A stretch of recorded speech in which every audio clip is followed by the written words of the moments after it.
The Genesee Valley Council on the Arts is an organization committed to promoting and sustaining the arts in Western New York region. It's also responsible for supporting local arts groups through grants made available through the New York State Decentralization Program. I connected with GVCA's Executive Director Deborah and Grant Program Coordinator Katelyn Costello to learn more. Take a look. Katelyn and Deb from the Genesee Valley Council on the Arts, good morning and thank you for joining us today. Good morning. Thank Thanks you for having us. So Deb, let's start with you. What is GVCA's overall mission?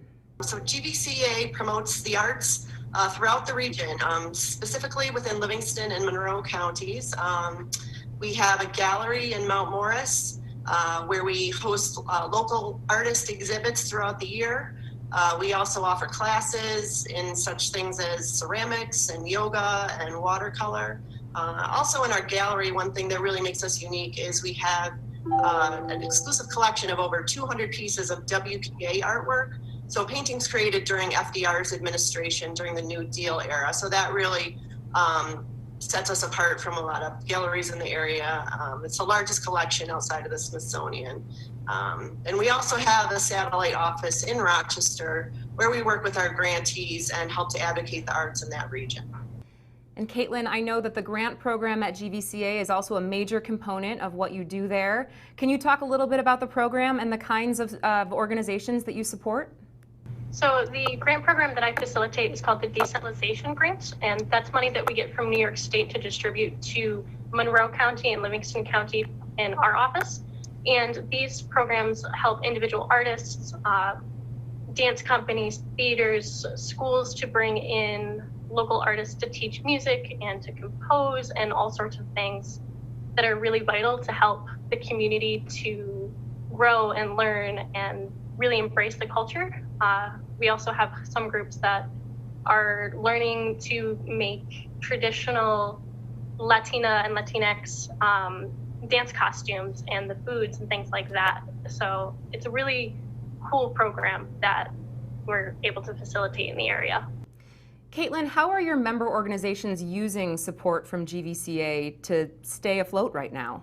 So right now it's a lot of reorganizing, renegotiating. All of our grantees at this point are still able to do their programs. It's just a matter of rescheduling and reworking.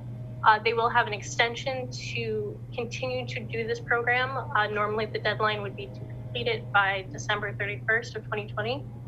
But we're extending that to June of next year to accommodate the things that we're facing right now where theaters aren't able to gather and things like that. As well as a lot of companies are trying to see how they can do things virtually. We had a symphony recently that just put out a playlist of, there was Rockport Symphony Orchestra just put out a playlist for Mother's Day of a whole series of songs that they've performed in the past. Because while they can't gather right now, they still want to share their beautiful music with the community and things like that. So, Deb, as we look towards this next phase of the pandemic, as we look towards reopening our area, what is your main priority for your member organizations? Right. Well, obviously we want these programs to start up as soon as possible, but we're also keeping an eye on and thinking of the safety of the community.